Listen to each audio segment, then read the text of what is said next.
Welcome back to the Tech Talks Daily Podcast, a place where we demystify complex technologies every day and provide real-world examples of how technology is transforming businesses and reshaping entire industries. But we do all this in a language that everyone can understand. And today, I'm delighted to get the founder of a company called EtherMail onto the podcast. And EtherMail is the first Web3 solution setting the standard for anonymous and encrypted wallet-to-wallet communication. For end users, that means fully anonymous P2P communication and actually being rewarded for reading relevant content in their inbox. And for companies, that means sending rich, relevant content directly to asset holders based on blockchain synced real-time information. But what does all that mean? Well, that is the purpose of this podcast. We demystify complex technologies, prepare for Web3 by learning together and increasing adoption.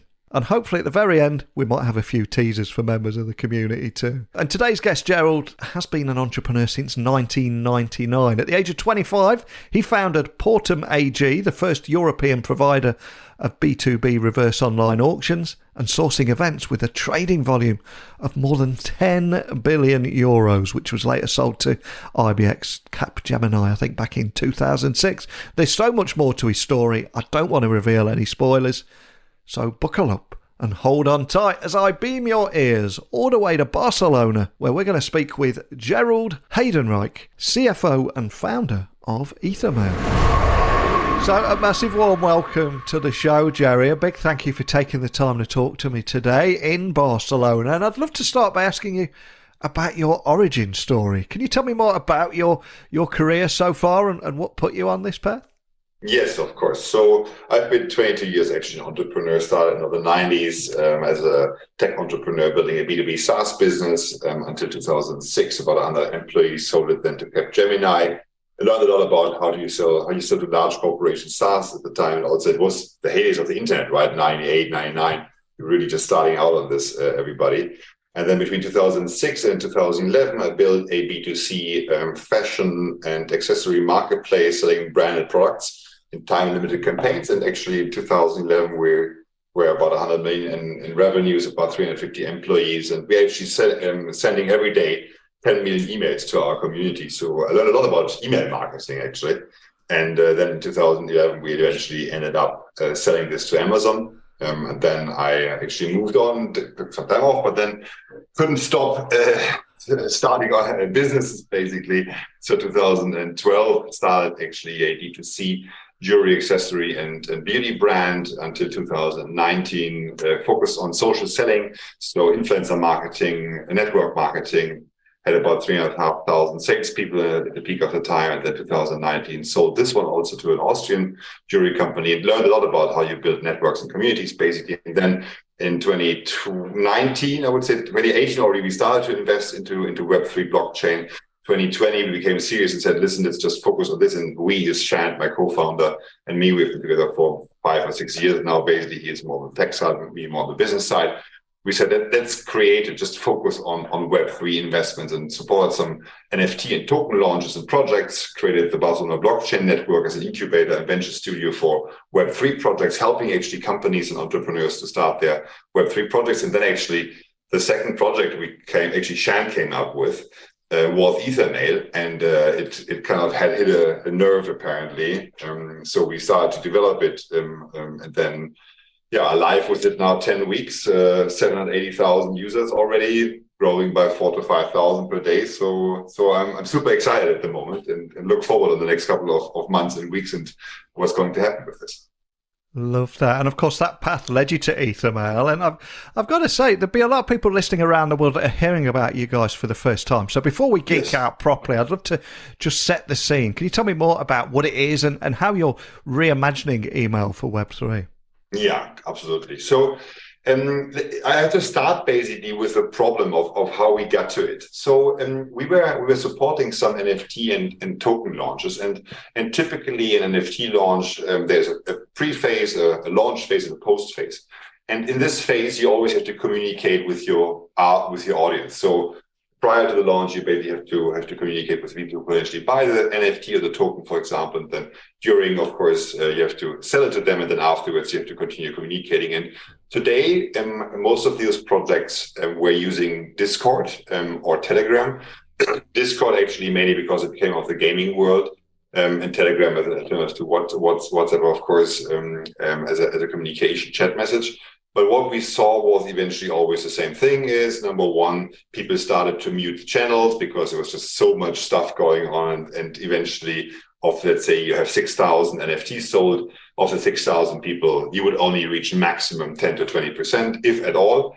And then actually communication would drop off. And then even worse, after the launch, after the token or NFT had been launched, it would actually be sold to somebody else. And then that new person, the buyer, you wouldn't even reach them anymore. So we came from that issue of a company has issued now an asset to a big audience and wants to continue to communicate to this audience.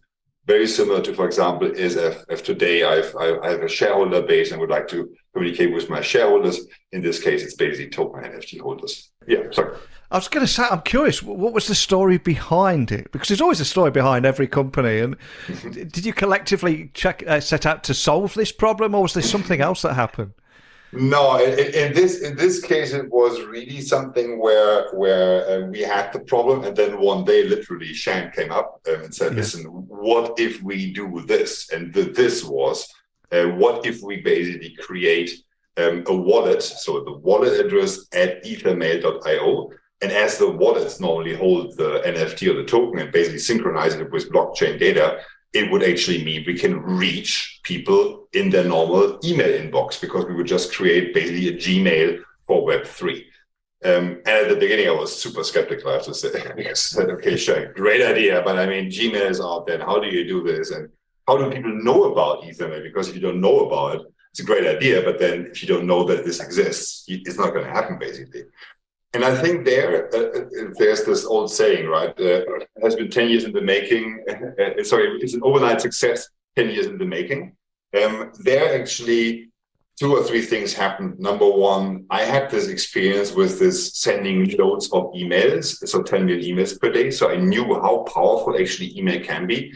Yeah. And actually every day, 320 billion emails are sent. So I believe, yes, email is the right mechanism to reach audience. Even people say it's dead or doesn't work. It's not true. It's actually growing and it continues to grow. And it's a tool and technology which is used by everybody, basically. And then number 2, he came up with the idea of saying, well, what if we just create all those emails and just treat them as a holding inbox? So you don't have to even know about it now, but it would just wait for you until that day when you first log in with your wallet, and it would just have all the communication waiting for you. It's like a post box with your name on it. You don't know about it yet, but when you basically have it, it has all the letters which were ever sent to you, just waiting for you there. And I think that was probably the breaking point where we saw, wow, this could actually work. And I also read before you came on the podcast that you've recently closed a $3 million seed round, eh? You've come so far. What did that achievement mean to you, and what does it mean for the project as a whole? Yeah, so this was actually even before we launched. So this was in April, May, more or less. We announced it then actually in August. So we just had a PowerPoint. We went out to a couple of people, 3-4 people, and they actually were super excited about it, and then said, listen, we'd love to invest. There was actually, people wanted to invest more money, but then we actually limited it. And we basically took this money in order to develop a prototype, let's say, into a proper working product. And then eventually in August launched it and used actually the announcement also that we had gotten the funding as a launch message, basically. And since then, really, things have gone completely crazy. So as I said, we have now 780,000 registered users. Every day, 4,000 or 5,000 people basically come on board. And we are super excited. We are now 24 people, growing very fast. We're in the process of closing another round, actually, to accelerate even further. And are very proud and happy, and also driving forward as fast as possible on the ship. And outside of that, I also read that you've secured some pretty big partnerships recently as well, such as the NFT platforms, Probably Nothing, and Toxic Schools Club. So can you tell me a little bit more about that and how you're helping these projects? I think it will just bring everything to life. Absolutely, yeah. So going back to that original problem, basically, we said, okay, so email essentially is a two-sided marketplace. So on the one side, you have the users, and we have basically created all possible wallet addresses, which is the wallet at ethermail.io. You as a user, you go to ethermail.io. If you have a wallet, you actually just register with your wallet and you are in the EtherMail web inbox, basically. You can also connect it to your phone. If you don't have a wallet yet, we're very soon going to have actually a login also with Gmail. So we would then actually auto create a wallet for you, and then you would have your email, your Web3 email, but also your Web3 wallet, which kind of sets you off to your journey into Web3, let's say. So, end users. The second side is actually the part around the company themselves. So the company themselves, they receive from us essentially a MailChimp-like solution, meaning that they can define user journeys based on certain activities. So let's say you have bought an NFT from me, Neil.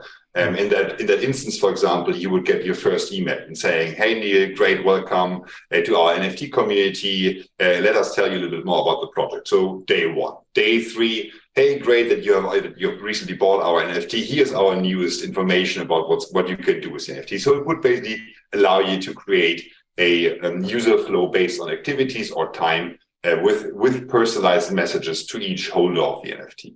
And now there's something which is the real new part also around the whole solution, because for the moment it's an email, it's an email client, let's say, or a web client or a MailChimp solution.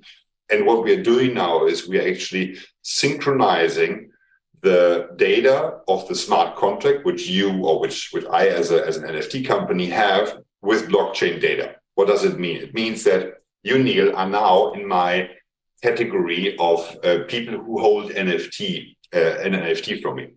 So I know if I want to send an email to all people who hold my NFT, well, you would receive that email. But now, Neil, let's say you sell that NFT to actually Lorcan, okay? In this moment, the address or your address would move from the segment current NFT holder to former NFT holder, and Lorcan would be new NFT holder, or basically existing NFT holder, automatically, because it's synchronized with data on the blockchain. And this is obviously something really, really amazing if you think about it, because it means that in the future, now NFT is a bit abstract. I mean, people think about it as art and so on. But let's jump 5 years in the future. You're going to buy your washing machine or your car, let's say, with your wallet, okay? You're going to get an NFT dropped, an ownership NFT, into your wallet. And that basically says, okay, you are now the owner of this car, and welcome basically to this. Now, in the future, when you would sell this car, that NFT would be transferred to a new wallet. And then the original issuer of the NFT, I don't know, Mini or somebody would say now, okay, now Neil, you're no longer the client, but now Lorcan is the client because he owns the BMW, now the Mini, for example.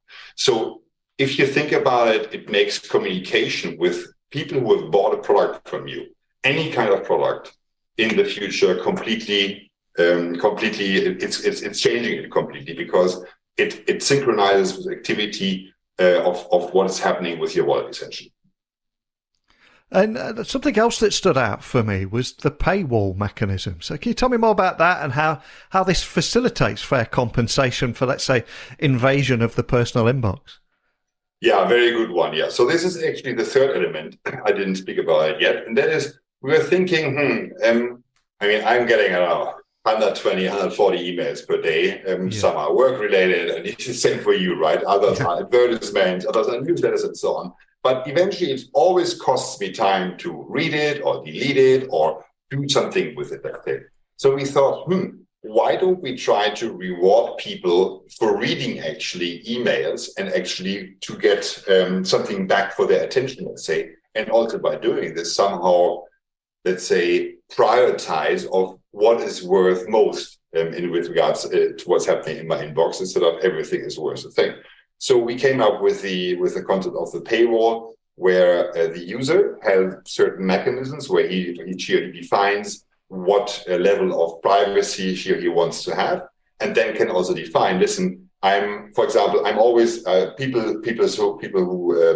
whose NFT or token I hold, they can always write me an email. But for example, somebody else can only write me an email if I define that interest for me, and then they would have to pay me, for example, 50 EMC, which is our internal currency. It's the EtherMail coin, which then actually is going to be transferable into the EtherMail token.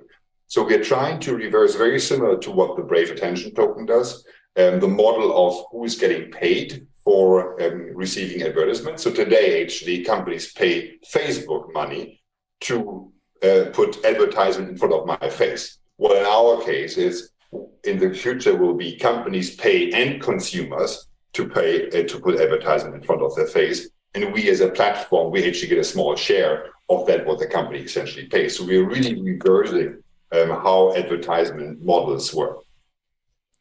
Well, I think you've done a fantastic job today of demystifying this technology, because it does scare a lot of people, by giving an overview of what you're doing here. And it's incredible what you're doing, but I'm also aware that outside of the people that are just wanting to learn more and we can increase adoption that way, I suspect we'll have a few members of your community listening, just hoping for a few little teasers. So can you give me a few hints on what other milestones are in store for the remainder of the year? Yeah, well, basically, the year is nearly over, I have to admit. So we look a little bit, let's say, at 6 to 12 months. Yeah. The one thing is for sure the Paywall. We're just about actually to launch this. So that's one of the big ones we're in the process of launching. Number one. Number two, we are in the process of developing the single sign-on solution, which essentially is an onboarding mechanism for Web3 users into Web2 companies. What do I mean with this? It's a company in Web2 today, an Amazon or a Fnac or whatever you want to call this, the company typically doesn't know how to connect with wallets, meaning Web3 users.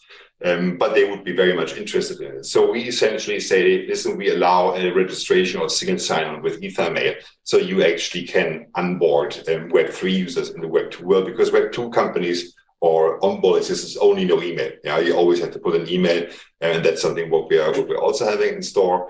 We're also actually putting out a grant program for people to apply, where we basically support projects which we believe are very beneficial or can really also drive adoption for us. And then there's a lot also around privacy, encryption, and so on. All our emails are encrypted end to end, but we are also focusing more and more also on this one to make sure that privacy is respected. So, for example, we cannot read a single email what's happening within our network. It can only be read by the sender and the receiver, because it's a private key which has to be needed, or which is needed in order to open the email, and that actually is based on the blockchain. So even we couldn't see any email, and even if we were asked to, we just have no way of accessing emails. So privacy is a super important element for our future odds. Well, I cannot thank you enough for coming on here and giving an overview of what you guys are doing, talking about what's on the horizon in the future and sharing your origin story. But before I let you go, it's time to have a little bit of fun with you now. And I always ask my guests to leave everyone listening with maybe a song that has inspired them or means something to them that we can add to our Spotify playlist, or a book that we can add to our Amazon wish list. All I ask is, what are you going to leave us with? And is there a story behind that choice? That's a good one, yeah. Well, there'd be too many songs probably for me, because I'm a big fan actually of music. But I have one book I always recommend. And I think it is something where it's one of those books where I really have learned a lot also of how to manage companies and how to move forward. And it's a book by Horowitz. It's called The Hard Things About the Hard Things. And essentially, the core of the book, I mean, there's a lot of stories around, but there's a core in it. And the core is that very often people fear away from difficult discussions, and they fear away from it because they think it's awkward, or it could be a difficult problem to have that conversation with somebody, and they just never make that difficult conversation. They just wait, and then things become worse and worse and worse. And then in the end, the whole thing explodes and it becomes a huge problem. So basically what the book says, and I've really changed the behavior also, is, okay, put the hard decisions and the hard problems and the hard discussions at the beginning of a relationship or whatever you do. Put it all on the table, make it complicated, let's say, or make it very transparent of what everybody is thinking and wants to. And for example, if you create a company, you have 4 founders and hey, everybody's excited, and so nobody wants to think about if what happens if somebody's leaving. But it's so important to talk about these things at the very beginning, because it will make your life so much easier in the future. So it's one of those books I can really recommend. There's a lot of other great insights in there, but this is one of the core things I really learned also from it. Fantastic. Well, I'll add that to our Amazon wish list. And for everyone listening that just wants to find out a little bit more information about what you're doing there, maybe even contact your team or join your community, because I know you've got a passionate community out there. What's the best starting point for everything? Yeah, probably it's ethermail.io. So, I mean, the Web3 space is the .io or the XYZ. So we are ethermail.io. You can just sign up there with your wallet address, or you can, of course, also join the Telegram, the EtherMail official Telegram channel, for ways of information. But I think the best is, of course, to subscribe, because then you're going to be on our mailing list and you're going to receive all the information about EtherMail in the future. Love it. And I love how you've simplified exactly how you're redefining email for Web3 and setting that standard for anonymous and encrypted wallet-to-wallet communication. I think that'll go a long way to increasing adoption. But I think more than anything, I just love how you shared your origin story as well, and also the story behind EtherMail. That is what brings it all to life for me. So a big thank you for taking the time to sit down and share that with me today. Neil, thank you very much for taking the time and giving me the opportunity also to share this with you. And great speaking to you, and I hope we can onboard a lot of people into the Web3 world, because I believe it is actually the future. It is still early on. It's like Internet 98, Internet 98, but I strongly believe it will change a lot of things for the future, and I'm a firm believer it will do it for the better. Man, what a great guy. I could have chatted to him for hours there over a cold Estrella in Barcelona. In fact, I think we need to make that happen. Barcelona is one of my favourite places in the world, so we will certainly make that happen. Maybe record a podcast live in person. It makes such a difference being able to record face-to-face and having just a relaxed conversation. And as I said at the very beginning, today's episode was all about giving everyone an overview of EtherMail. Retire any misconceptions you may have about the industry, about where we're heading, and hopefully together we can increase awareness, increase adoption in the entire space. And if you're a member of the community, I hope there was something at the very end there for you about what you can expect in the future. But as always, keep your messages coming in. Email me at techblogwriter@outlook.com. Get me on Twitter, LinkedIn at Neil C. Hughes. And we'll keep this conversation going. Now, one of the most common emails I get from listeners is businesses struggling to monitor a growing number of communications from their customers. Because as customers, we expect to be able to call, text, and email a service provider or company or whoever. And when we enter the workplace, we have even more communication methods, which means we are all constantly switching between multiple apps to get the full conversation. But it doesn't have to be this way. And I want to give a shout out today to a guest you may recall from, I think it was episode 1875, where I had a great conversation with Thomas Gorney, the co-founder and CEO of Nextiva. He had a great startup story, which is truly inspirational. And I urge you to check that out. But the reason I mention him is because at Nextiva, they bring customer and team conversations all together in a single screen. So essentially, with Nextiva, you call, text, chat, video meet, and just about everything you can imagine in that one window, that one app. And the real special thing is that you get to see the entire conversation history into a single thread, and you're not having to switch between all those multiple apps. So now, if a customer contacts you, you'll know their whole story, and you can engage with the customer or your team inside a single app. So if you're interested in having one app to manage your customer and your team conversations, simply visit nextiva.com/techtalkdaily.